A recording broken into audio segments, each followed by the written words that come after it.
پناہ مانگتا ہوں میں اللہ کی شیطان مردود سے، شروع اللہ کے نام سے جو بڑا ہی مہربان نہایت رحم والا۔ پچھلی آیتوں میں نبی اکرم صلی اللہ علیہ وسلم سے اللہ نے خطاب فرمایا، نبی اکرم صلی اللہ علیہ وسلم سے اعلان کرایا کہ اللہ تعالیٰ کے ساتھ کسی کو شریک نہیں کریں گے اور اللہ تعالیٰ کی عبادت کریں گے، اسی کی طرف دعوت دیں گے اور اسی کی طرف لوٹ کر چلیں گے۔ اور اسی طرح اللہ تعالیٰ نے اس کتاب اور احکام کو عربی میں نازل کیا، اور ساتھ میں اللہ نے یہ بھی ارشاد فرمایا، فرضیہ طور پر ولو بالفرض، اگر آپ اللہ کے نبی قرآن کریم پہنچ جانے کے بعد میں اگر آپ ان لوگوں کی خواہشات کی پیروی کریں گے تو اللہ تعالیٰ کے ماں سوا آپ کسی کو اپنا حمایتی اور بچانے والا نہیں پائیں گے۔ اور آگے کی آیتوں میں اللہ بیان کرتا ہے، وَلَقَدْ أَرْسَلْنَا رُسُلًا مِّن قَبْلِكَ وَجَعَلْنَا لَهُمْ أَزْوَاجًا وَذُرِّيَّةً۔ پیغمبروں کا بیوی بچے والے ہونا پیغمبری کے منافی نہیں ہے، اس بات کو اللہ واضح کرتے ہوئے فرماتا ہے۔ اور آپ سے پہلے بھی کئی پیغمبروں کو ہم نے مبعوث کیا اور جن کو بیویاں بھی دیں اور اولاد بھی عطا کیے۔ وَمَا كَانَ لِرَسُولٍ أَن يَأْتِيَ بِآيَةٍ إِلَّا بِإِذْنِ اللَّهِ لِكُلِّ أَجَلٍ كِتَابٌ۔ کسی بھی رسول کے لیے سزاوار نہیں ہوتا کہ وہ اللہ کے حکم کے بغیر کوئی بھی آیت پیش کرے۔ لِكُلِّ أَجَلٍ كِتَابٌ، ہر زمانے کے لیے ایک دستور ہوتا ہے، قانون ہوتا ہے، ایک پیغام ہوتا ہے۔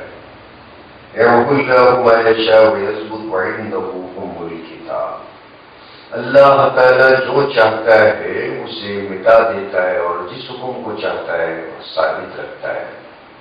قرآن کے اندر بہت سارے احکام ایسے ہیں، کئی احکام کو اللہ تعالیٰ نے نافذ فرمایا اور کئی احکام کو اللہ نے منسوخ فرما دیا۔ ناسخ اور منسوخ کا قرآن مجید کے اندر اللہ نے جو ذکر فرمایا بہت بڑا علم ہے، اس کے لیے بہت بڑے تجربے کی ضرورت ہے، علم کی ضرورت ہے کہ کون سے احکام کو اللہ نے ثابت رکھا اور کون سے احکام کو اللہ تعالیٰ نے کینسل کر دیا۔ بہت سارے لوگ ایسے ہیں جو ان باتوں کو تسلیم نہیں کرتے، یہ اصل میں گمراہی ہے۔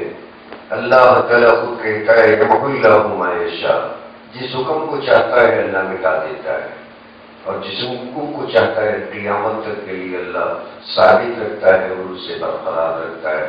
وَعِندَهُ أُمُّ الْكِتَابِ، اور وہ اس لیے کہ اصل کتاب لوح محفوظ جس میں پورے مخلوقات کی اللہ نے تقدیر لکھی وہ اسی کے پاس ہے۔ تقدیر اصل میں اللہ ام الکتاب میں لکھا جسے لوح محفوظ کہتے ہیں۔ لوح محفوظ میں ہر مخلوق کی تقدیر کو اللہ لکھا۔ جو چیز لوح محفوظ میں لکھ دی گئی وہ اسی طریقے سے دنیا کے اندر ہو کر رہے گی۔ اسی لیے اللہ تعالیٰ نے فرمایا کہ جسے چاہتا ہے اللہ مٹا دیتا ہے اور جسے چاہتا ہے ثابت رکھتا ہے، برقرار رکھتا ہے۔ یہ تقدیر کی بات ہے اور اس کی حکمت اللہ ہی جانتا ہے۔ وَإِمَّا نُرِيَنَّكَ بَعْضَ الَّذِي نَعِدُهُمْ، اور اگر ہم آپ کو بتا دیں بعض وہ عذاب، بعض وہ باتیں اور جن کا ہم نے ان لوگوں سے وعدہ کیا، اور نَتَوَفَّيَنَّكَ، یا پھر ہم آپ کو وفات ہی دے دیں، فَإِنَّمَا عَلَيْكَ الْبَلَاغُ، آپ کا کام تو رسالت پہنچانا، وَعَلَيْنَا الْحِسَابُ، اور ہمارے ذمے ان لوگوں کا حساب لینا ہے۔ اللہ نے کافروں سے عذاب کے وعدے فرمائے. نبی اکرم صلی اللہ علیہ وسلم پر اگر ایمان نہیں لائیں گے تو اللہ عذاب دے گا. تو اس بات کو لے کر اللہ یہ بولتا ہے کہ اگر آپ کے حیات میں زندگی کے اندر اگر ان لوگوں پر اگر ہم جو کچھ وعدہ کیے ان میں سے تھوڑا بہت اگر عذاب کا وعدہ پورا بھی کر دیتے ہیں، یا آپ کو وفات دینے کے بعد میں آپ کے بعد جم کے اگر ان لوگوں کے اوپر ان عذابوں کو نازل بھی کرتے ہیں، آپ کو کوئی فرق نہیں پڑنے والا. آج اگر آپ انتظار کرتے ہیں کہ جیتے جی اللہ جو وعدہ کیا ہے وہ وعدے اگر پورے ہو جائیں تو شاید یہ لوگ ایمان لائیں گے، اللہ ہمت افزائی کرتے ہوئے تسلی دیتے ہوئے فرماتا ہے وَإِمَّا نُرِيَنَّكَ بَعْضَ الَّذِي نَعِدُهُمْ. اور اگر ہم آپ کے حیات میں ہیرے حیات کی زندگی میں کافروں سے جو کچھ عذاب کے وعدے کیے نازل کر کر اب آپ کو آنکھوں کو دکھا بھی دیں، یا آپ کو وفات دینے کے بعد میں آپ کے پردہ کر جانے کے بعد میں کافروں پر یہ عذاب کو نازل بھی کر دیتے ہیں، کیا فرق پڑے گا؟ کچھ بھی فرق نہیں پڑتا. عذاب آیا تو وہ لوگ مارے جائیں گے، چاہے آپ کے حیات میں عذاب آئے یا آپ کے بعد دم کے عذاب آئے، دونوں میں کچھ بھی فرق نہیں پڑنے والا. زندگی میں چاہے عذاب ہو یا نہ ہو، آپ کا کام تو اللہ کے پیغام کو پہنچانا. فَإِنَّمَا عَلَيْكَ الْبَلَاغُ. تو اس سے اللہ ایک سبق دیتا ہے، پیغام دیتا ہے کہ مسلمان نصیحت جو کرتا ہے تو نصیحت کرنا اور لوگوں کی خیر خواہی چاہنا ہی ہمارا اپنا کام ہوتا ہے، نصب العلم ہوتا ہے، یہی ہمارا مقصد ہوتا ہے. کوئی بندہ اس نصیحت کو اپنا لیتا ہے تو اللہ کی مرضی سے اپنا لیتا ہے، اور اگر کوئی بندہ کسی کی نصیحت اور خیر خواہی پر کان نہیں دھرتا اور توجہ نہیں دیتا تو اللہ ہی چاہتا ہے اور جس کی وجہ سے وہ کان نہیں دھرتا اور توجہ نہیں دیتا. بار بار بولنے کے باوجود بھی اگر کوئی نہیں مانتا ہے، لازمی نتیجے سے انسان اپنے آپ میں کمزور ہونے کی وجہ سے نہیں ماننے والوں کے تعلق سے اسے چڑ چڑھ کے آتی ہے اور وہ غصہ ہو جاتا ہے، وہ بفر جاتا ہے، آپے سے باہر ہو جاتا ہے، اناپ شناپ بولنے لگتا ہے، اس کے پیٹ پیچھے پھر اس کے شکوے شکایت شروع کر دیتا ہے، اور جتنا یہ کام کیا اس کی وجہ سے اس سے بھی زیادہ نقصان میں پڑ جاتا ہے اور گناہوں میں پڑ جاتا ہے. اس بات سے بچنے کے لیے مسلمانوں کو اللہ یہاں نبی اکرم صلی اللہ علیہ وسلم کے تھرو آپ کے ذریعے سے ہم لوگوں کو یہ نصیحت کرتا ہے، آپ کا کام اللہ کا پیغام پہنچانا. نہیں ماننے والوں کے تعلق سے آپ یہ ارادہ کر کے انتظار کرتے بیٹھنا، نہیں ماننے والوں کو اللہ جو عذاب کا وعدہ کیا اگر وہ آ جاتا نا تو ان لوگوں کو بڑا مزہ آ جاتا، اور ان لوگوں کے درمیان میں ہماری سچائی ثابت ہو جاتی، ہمارا اپنا ایک روب یا دبدبا قائم ہو جاتا. ہم نے جو کہا بالکل سچ کہا. تو یہ انتظار میں رہنا، بولتے بولتے بولتے ایک وقت وہ آ جاتا ہے کہ اب یہ لوگ سننے والے نہیں، اللہ ان لوگوں کو غارت کر دے یا غارت کر دے، بد دعا کر دینا یا اللہ کے عذاب کا انتظار کرنا. یہ ساری باتیں انسان اپنے طبیعت سے سوچتا ہے، کمزوری کی وجہ سے لوگوں پر تھوپنے کی کوشش کرتا ہے. اللہ تعالیٰ دعوت کے لین سے اور مسلمان کے خیر خواہی کے لین سے ان باتوں سے منع کر دیتا ہے. فَإِنَّمَا عَلَيْكَ الْبَلَاغُ. خیر خواہی کا کام اگر کرنا چاہتے ہیں بے غرض بن کر کرو، بے طلب بن کر کرو، کہ لوگوں سے کسی قسم کا مطالبہ بھی نہ ہو، اور غرض یہ کہ اپنے تعلق سے کوئی خود غرضی بھی نہ ہو کہ میرا نام ہو جائے، میرا کام بن جائے، میرا اپنا فلانا معاملہ حل ہو جائے، مقدمہ حل ہو جائے. خود غرضی بھی نہ ہو اور بندے سے کوئی طلب بھی نہ ہو، اور اللہ کے لیے کام کرتا ہے تو اللہ طرف سے اجر دیتا ہے.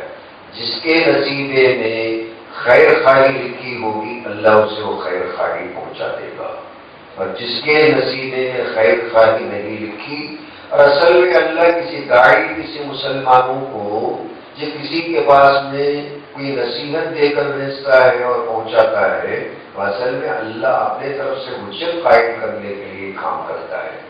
ایک بندے کو یوز کر لیتا ہے اور ایک بندے کے پاس بھیجتا ہے. یہ بندہ اللہ کی طرف سے وکیل بن کر اس بندے کے پاس پہنچ کر اللہ کی باتوں کو پہنچاتا ہے تو اس میں بندے کا لینا دینا کیا ہے؟ پوسٹ مین کی طرح کام کرتا ہے کہ اللہ نے اسے ایک پیغام دیا کہ اس کے پاس جا کر ایک چٹھی پہنچا دے، اور اگر وہ چٹھی لے کر اس پر عمل کر لیتا ہے پہنچانے والے کو اجر ملے گا، پگار ملے گا، اس کے برابر اسے ثواب ملے گا۔ چٹھی لینے کے بعد میں اگر اسے پھاڑ دیتا ہے، پھینک دیتا ہے، بے حرمتی کرتا ہے، جو پہنچایا وہ اصل میں اس کی بے ادبی ہوتی ہے، پہنچانے والا خالق کے لیے جھمیلے میں کیوں پڑ جاتا ہے؟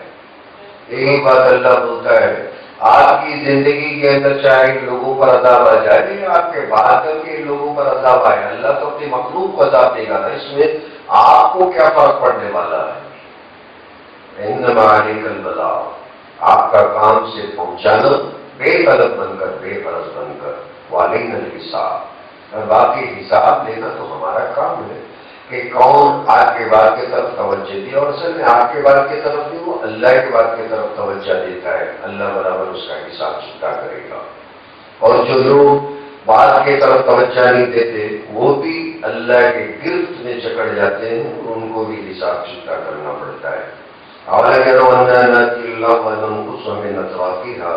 کہ لوگ نہیں دیکھتے کہ اطراف سے ہم زمین کو چھوٹی کرتے چلے جاتے ہیں اور تنگ کرتے چلے جاتے ہیں۔ مسلمانوں کے فتوحات ہوتے جاتے ہیں کہ پہلے تو مکے کے اندر مسلمان تھے، پھر مدینے میں آئے، پھر ہوتے ہوتے ہوتے مکے مکرمہ کو فتح کر لیا، ہوتے ہوتے ہوتے اتنے فتوحات ہوئے، روم کو اللہ تعالیٰ مسلمانوں کے ماتحت بنا دیا، حتیٰ کہ ایران حضرت عمر رضی اللہ تعالیٰ کے زمانے میں اسلامی حکومت کے اندر داخل ہو گیا۔ بحرین تک حضرت عمر رضی اللہ تعالیٰ نے اسلام کے حکومت میں، اسلام کے سرزمین میں اور اپنے اقتدار کے اندر شامل کر لیا۔ تو اتنی بڑی زمین صرف تھوڑے سے عرصے اور زمانے کے اندر اللہ نے مسلمانوں کے قبضے میں جو کر ڈالی، اللہ فرماتا ہے کہ کوئی کم مذاق ہے کافروں کے لیے؟ یہ جو بڑے بڑے حکومتیں کرتے تھے عیسائی روم کے اندر، بعد میں چل کر اللہ تعالیٰ پھر انہی کے قبضے کے اندر کر دیا۔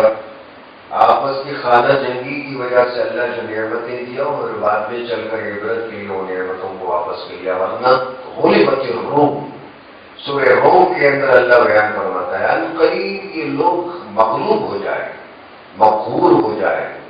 حضور صلی اللہ علیہ وسلم سے اللہ نے وعدہ فرمایا، قیصر اور کسریٰ بعد میں چل کر مسلمانوں کے زیر نگوں آ گئے۔ حضور صلی اللہ علیہ وسلم کو اللہ نے جو وعدہ فرمایا، جنگ احزاب میں حضور صلی اللہ علیہ وسلم خندق کھود رہے تھے، کدال مارنے کے بعد میں حضور صلی اللہ علیہ وسلم کے اپنے چہرے کے اوپر مسکراہٹ پھیل گئی۔ صحابہ نے پوچھا تو فرمایا مجھے اس پتھر کے چمک کے اندر قیصر اور کسریٰ کے کنگن نظر آ رہے ہیں، اور یہاں پیٹ پر پتھر بندھے ہوئے ہیں، اور یہ جنگ جیتنے کے لیے اتنی بھاری محنت کرنی پڑتی ہے، اور اس گڑھے کے اندر حضور صلی اللہ علیہ وسلم قیصر اور کسریٰ جیسے بڑے بڑے سکندر اعظم کی حیثیت رکھنے والوں کو اپنے زیر نگوں ہو کر ان پر اقتدار کرنے کی خوشخبری سکھاتے ہیں اور سناتے ہیں۔ صحابہ پہ قربان جائیں، کیسے صحابہ بھولے والے تھے، ایک کو شک و شبہ نہیں ہوا، تمام کے تمام یقین کر لیے کہ اللہ کے نبی جو بولتے ہیں اور بالکل سچ بولتے ہیں۔ پیٹ پر پتھر بندے، بھوکے اور پیاسے ہیں، خود حضور صلی اللہ علیہ وسلم لوگوں کے ساتھ مل کر کام کر رہے ہیں، اور پھر بھی حضور صلی اللہ علیہ وسلم کہتے ہیں کہ ایک زمانہ وہ آئے گا قیصر اور کسریٰ ہماری غلامی کے اندر آ جائیں گے، ہمارے اقتدار کے ماتحت بن جائیں گے۔ اللہ تعالیٰ ان فتوحات کی بات کرتا ہے، وَلَمْ يَرَوْا أَنَّا نَأْتِي الْأَرْضَ نَنْقُصُ مِنْ أَطْرَافِهَا۔ عذاب کا مطلب یہی سمجھتے ہوئے کہ کوئی آدمی بستر کے اوپر لیٹ جائے یا مر جائے، فالج زدہ ہو جائے، دماغ اس کا مختل ہو جائے، خراب ہو جائے، بیمار پڑ جائے۔ اللہ کے عذابوں میں سے ایک عذاب کا رنگ بھی وہ ہوتا ہے، وَلَمْ يَرَوْا أَنَّا نَأْتِي الْأَرْضَ نَنْقُصُهَا مِنْ أَطْرَافِهَا۔ اطراف و اکناف سے چھوٹی کرتے کاٹتے یہ زمین کو عرصے حیات کو اللہ تعالیٰ تنگ کر دیتے ہیں۔ واللہ یحکم، اللہ ہی ہے جو فیصلے کرتا ہے، لا معقب لحکمی، کوئی بھی اس کے حکم کو ہٹانے والا نہیں ہوتا۔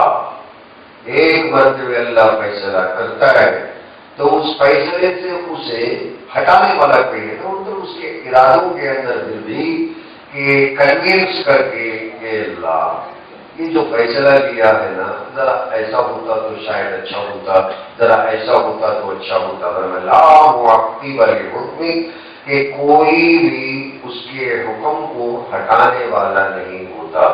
ایک معنی وہ بھی ہو سکتا ہے کہ اور جب فیصلہ ہو جاتا ہے نا تو اسے کوئی بھی برداشت نہیں کر سکتا۔ یہ فیصلہ نازل ہوا، دنیا کے اندر بڑے سے بڑی طاقت والا اس کا سامنا کر نہیں سکتا، مرے گا۔ اللہ کا فیصلہ نازل ہوا تو باقاعدہ طور پر اتر کر رہے گا، اللہ ماشاء اللہ ہے کہ اللہ خود رحم فرما کر اپنے فیصلے کو واپس لے لے، یا اپنے عذاب کو اللہ تعالیٰ اس بستی والوں سے ہٹا دے، یہ اللہ کا کرم ہوتا ہے۔ جیسے بجلیاں کڑکتی ہیں تو اللہ تعالیٰ اسے حکم نہیں دیتا تو گرنے والی بجلی رک جاتی ہے، اور جہاں اللہ گرا دیتا ہے تو وہاں فنا ہو جاتا ہے۔ لا معقب لحکمہ وہو سریع الحساب، اور بہت ہی سرعت کے ساتھ، جلدی کے ساتھ حساب لینے والا۔ لوگ یہ نہ سمجھیں کہ اللہ آدم کے زمانے سے وعدے کرتے آتا ہے اور ایک وعدہ بھی پورا نہیں ہوا، قیامت کب آئے گی، زلزلے کب آئیں گے، اور یہ جتنے دوزخ اور جنت کے وعدے کیے گئے یہ کب ہوں گے؟ فرمایا سریع الحساب، اور جب حساب لینے پہ آتا ہے نا تو سیکنڈ کے اندر اللہ حساب چکا دیتا ہے۔ قد مکر الذین من قبلہم، اس سے پہلے بھی لوگوں نے تدبیریں کی، مکر و فریب، چھل کپٹ کیا۔ وَلِلَّهُ الْمَكْرُ جَمِيعًا، پلاننگ کرنا تو کوئی اللہ تبارک و تعالیٰ سے سیکھے۔ وَلِلَّهِ الْمَكْرُ جَمِيعًا، مکمل طریقے سے تدبیر تو اللہ ہی کرتا ہے، انسان جو کرتا ہے اس میں فیل ہو جاتا ہے۔ اللہ ہوتا ہے وَلِلَّهِ الْمَكْرُ جَمِيعًا، تم کیا کرو گے تدبیریں اور پلاننگ، اللہ تعالیٰ مکمل مضبوط طریقے سے تدبیر کرتا ہے۔ یعلم ما تکسب کل نفس، جانتا ہے وہی کہ ہر کوئی انسان جو کچھ بھی کرتا ہے دھرتا ہے۔ سَيَعْلَمُ الْكُفَّارُ لِمَنْ عُقْبَى الدَّارِ، ابھی معلوم پڑ جائے گا کافروں کو کہ آخرت کا انجام، آخرت کا گھر کس کے لیے ہے، آیا مسلمانوں کے لیے یا کافروں کے لیے؟ وَيَقُولُ الَّذِينَ كَفَرُوا، اس میں اللہ تعالیٰ بڑے لطیف پیرائی کے اندر لوگوں کو یہ بتاتا ہے، اور تم یہ جتنی لمبی عمر سمجھتے ہو کچھ بھی نہیں، سَيَعْلَمُونَ الْكُفَّارُ، ابھی معلوم پڑ جائے گا۔ کتنی جلدی اللہ کے سامنے کتنی مختصر سی زندگی نظر آتی ہے دنیا، اللہ کے سامنے برابر طریقے سے الارم سیٹ ہوا ہے، بس اب وہ بچنے والا ہے، اور اللہ کو معلوم کہ وقت کب پھٹے گا، قیامت کب برپا ہو جائے گی۔ اس لیے اللہ تعالیٰ اپنے پیارے الفاظ کے اندر اس بات کو بتا دیتا ہے، سَيَعْلَمُ الْكُفَّارُ، ابھی معلوم پڑ جائے گا کافروں کو، لمن عقبی الدار، آخرت کا گھر کس کے لیے ہے۔ وَيَقُولُ الَّذِينَ كَفَرُوا لَسْتَ مُرْسَلًا، کافر تو کہتے ہیں کہ آپ پیغمبر اور رسول ہیں ہی نہیں۔ قُلْ كَفَىٰ بِاللَّهِ شَهِيدًا، آپ اس کے جواب میں اتنا ہی کہہ دو اللہ گواہ ہے، میں میرے اپنے پیغمبری کے بارے میں کوئی بھی سرٹیفکیٹ، سند اور ثبوت بتانے کو تیار ہے، اور اللہ تعالیٰ ٹھیک جواب دیتا ہے، بولنے کو اشارہ فرماتا ہے، بولنے کا حکم دیتا ہے۔ آپ اتنا کہہ دو، کوئی سند اور ثبوت بولنے کیا کو بتانا، آپ میرے لاڑے پیغمبر ہوں۔ ایک تو سورہ منافقین میں اللہ نے بڑے جلال کے اندر فرمایا، واللہ یشہد، اللہ گواہ ہے آپ پیغمبر ہیں۔ منافق گواہی دیں یا نہ دیں، لیکن ان کے تعلق سے آپ کاہے پریشان ہو، اللہ گواہ بن جائے اللہ کے نبی کے بارے میں، مجھ سے بڑا گواہ کون ہو سکتا ہے؟ اللہ تعالیٰ ہمارے ایمان کا بھی گواہ بن جائے، اور اللہ سے بڑا کوئی گواہ نہیں، اور اللہ جس بندے کے بارے میں گواہ بن جائے، جس بندے کا اللہ وکیل بن جائے، جس بندے کا اللہ رب بن جائے، وہ بندہ دنیا اور آخرت میں اب کوئی فرشتہ بن کر ہی جیتا ہے۔ اللہ رب العالمین کو اپنے طرف سے بولتا ہے، بندہ اگر اللہ کو اپنا رب بنا لے اور اللہ بندے کے تعلق سے محبت کے ساتھ اگر رب بن جائے نا، وہ بندہ دنیا کے اندر اپنے کسی کا محتاج نہیں ہوگا۔ یہ رب کی تعریف ہے، اور یہ اللہ تعالیٰ جس بندے کا رب بن جائے، عالمین کا رب فرمائے، جیسے کیڑے مکوڑوں کو کھلا دیتا ہے اور ان کے ساتھ ان کے صدقے طفیل میں کسی مسلمان بندے کو بھی کھلا دیتا ہے، اس میں کوئی فرق نہیں پڑنے والا۔ مہمان بنا کر، اپنا بندہ بنا کر، اپنا آدمی بنا کر، اپنا نوکر بنا کر اگر اللہ رب بن کر کسی کو پالے تو اس کی پرورش کیسی ہوگی، اس کی تربیت کیسی ہوگی، اس کے کھانے کا انداز کیسے ہوگا، کتنے پیار سے کھلائے گا اور کتنے پیار سے پرورش کرے گا، یہ اللہ بہتر جانتا ہے۔ تو اللہ ہمارے تعلق سے رب بھی بن جائے، رحمان بھی بن جائے، رحیم بھی بن جائے۔ ہم نہیں جانتے کہ رحمان کیا ہوتا ہے، ہم نہیں جانتے کہ رحیم کیا ہوتا ہے، ہم صحیح معنوں میں نہیں جانتے کہ اللہ کے نام صفات کیا ہوتے ہیں، یہ اللہ جانتا ہے اور اللہ کے پیغمبر جانتے ہیں۔ پیغمبر کی خدمت میں رہ کر جنہوں نے ان کی جوتیوں کو سیدھا کیا، ابو بکر جانتے ہیں، عمر جانتے ہیں، ہم تو صرف لفظوں کے معنی جانتے ہیں اور اس کے مطابق اس کی گہرائی نہیں جانتے۔ اللہ تعالیٰ کہتا ہے قل فرماؤ کفا باللہ شہیدا، اللہ میرے لیے کافی ہے، وہی میرا گواہ ہے۔ اللہ تعالیٰ ہم تمام کی طرف سے بھی ہمارے ایمان کا، اور جو ہم یہ مٹھی بھر مسلمان ہمارے ساتھی ہم تمام اللہ کو راضی کرنے کے لیے بیٹھے ہیں، کلام اللہ پڑھتے ہیں، صرف اللہ کو راضی کرنے کے لیے پڑھتے ہیں۔ اللہ تعالیٰ ہمارے اندر اخلاص پیدا کر دے اور ہمیں شیطانی وسوسوں سے پاک فرما دے اور ہمارے پڑھنے کو قبول فرمائے۔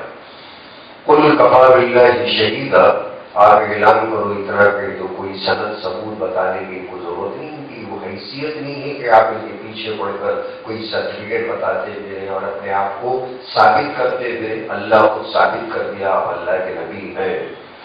شہیدم بینی و بینکم، اللہ گواہ ہے میرے اور تمہارے درمیان، میں کچھ نہیں کرتا، اللہ میرے طرف سے گواہ ہے، وہی ثبوت ہے، وہی سند ہے۔ اور الکتاب، اور وہی پروردگار جس کے پاس اصلی کتاب ہے، لوح محفوظ ہے۔ اور اس میں اللہ تعالیٰ ایک دھمکی دے رہا ہے، ومن عنده علم الکتاب، اللہ تعالیٰ کے یہاں تقدیر کی لکھی ہوئی کتاب ہے، اور اصل علم اللہ کے پاس ہے کہ کب کیا ہونے والا ہے۔ تو گویا اللہ یہ بتانا چاہتا ہے کہ تم اور یہاں جتنی بھی ڈینگے آنکھو، جتنے بھی تماشے کرو، جتنا بھی ستاؤ اور جتنے بھی بدعمالیاں کرو، اللہ تعالیٰ کے پاس تمہارا بٹن رکھا ہوا ہے، اگر وہ دبا دے گا نا تمہاری ٹی وی بند ہو جائے گی اور تم کچھ نہیں کر سکو گے۔ اصل میں تمہاری زندگی کا ریموٹ الکتاب، علم الکتاب۔ بندہ یہاں اپنے معاملے میں یہ سمجھتا ہے کہ میں کر رہا ہوں اور مجھے میرے اپنے کنٹرول، میں کسی کے کنٹرول میں نہیں ہوں۔ ومن عنده علم الکتاب، اور وہی پروردگار جس کے پاس ریموٹ کا علم ہے، کنٹرولنگ پاور ہے، لوح محفوظ کا علم ہے، تقدیروں کا علم ہے۔ اور جب میری تقدیر، آپ کی تقدیر، پورے دنیا کی تقدیر اللہ نے ہے، تقدیر کا مطلب ہے کہ کب کیا ہونے والا ہے کا اندازہ ہے، علم ہے۔ اللہ تعالیٰ کے یہاں لکھا ہوا، اللہ تعالیٰ جس بندے کے تعلق سے جو ارادہ کرتا ہے اس کے مطابق جب بندہ یہاں عمل کرتا ہے اور ریاکٹ کرتا ہے، اور اللہ ہاتھ اٹھانا لکھا ہے تو برابر وہ وقت آئے گا، وہ سیکنڈ کے اندر ہاتھ اٹھ جائے گا، بندہ کچھ نہیں کر سکتا۔ تو اتنا سب کچھ اس کے کنٹرولنگ میں ہونے کے باوجود بھی بندہ اگر اپنا سینہ چوڑا کر تان کر زمین پر دبدباتے ہوئے اگر چلتا ہے، بندہ کچھ نہیں کر سکتا۔ یہی بات اللہ بتانے کے لیے فرماتا ہے، آپ اتنا کہہ دو، تم مانو یا نہ مانو، میرے اور تمہارے درمیان میں اللہ گواہ ہے، اللہ کافی ہے۔ اللہ اگر مجھے صحیح سمجھتا ہے اور صحیح رسول بنا کر بھیجا ہے، وہی کافی ہے، اس لیے کہ اسی کے بعد صحیح معنوں میں کتاب کا علم ہے، لوح محفوظ کا علم ہے، ہمارے تقدیروں کا علم ہے۔ وہی پروردگار جو ہمارے اپنے تقدیروں کو اپنے پیارے قلم سے لکھتا ہے۔ تو ایک تقدیر کی اور لوح محفوظ کی بات آئی، حافظ جالندھری کا غالباً ایک شعر یاد آیا،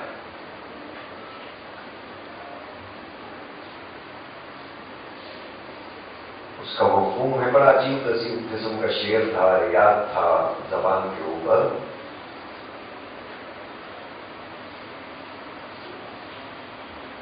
میں مطلب یہ کہا، تقدیر لکھنے والے کاتب سے میری اپنی ایک التجا ہے، اور جب میرے تقدیر لکھنے کا وقت آئے تو بڑے رحم کے ساتھ میری تقدیر کو لکھنا۔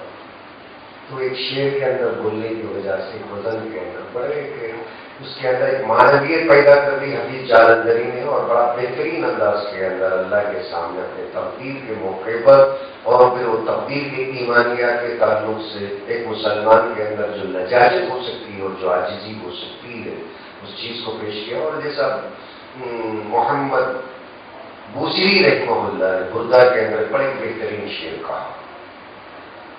وہ تو نہیں خود ہی کو کر بلند نہیں، یہ تو ابا کا تھا، یہ حدیث جالندری کا ایک شعر یاد آیا تو انشاءاللہ میں آپ لوگوں کے سامنے عرض کروں گا.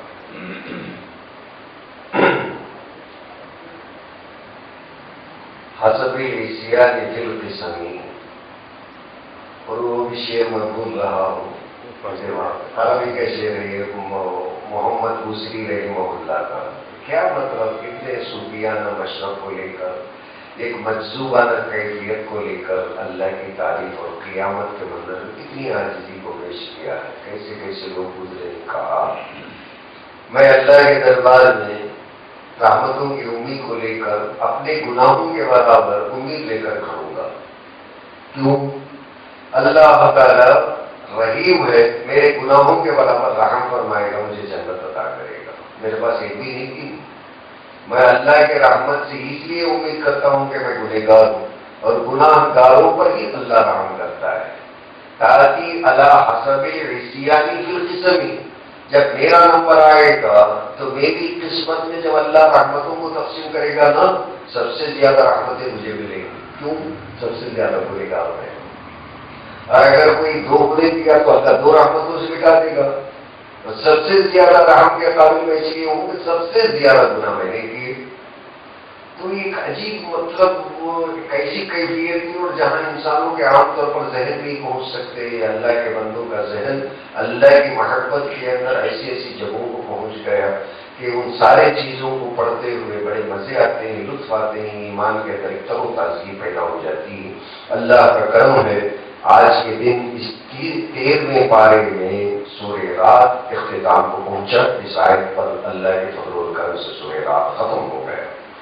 کل کو انشاءاللہ سورہ ابراہیم کی شروعات ہوگی. اللہ جو کچھ پڑھایا سورہ رات میں، اور جتنی اس کی توحید اور صفات کی باتوں کو بیان فرمایا، طالب حیات یاد رکھ کر ان باتوں پر عمل کرنے کی ہم تمام کو توفیق عطا فرمائے. سبحان اللہ و بحمدہ، سبحانک اللہم و بحمدک، نشہد ان لا الہ الا انت ونستغفرک ونتوب الیک.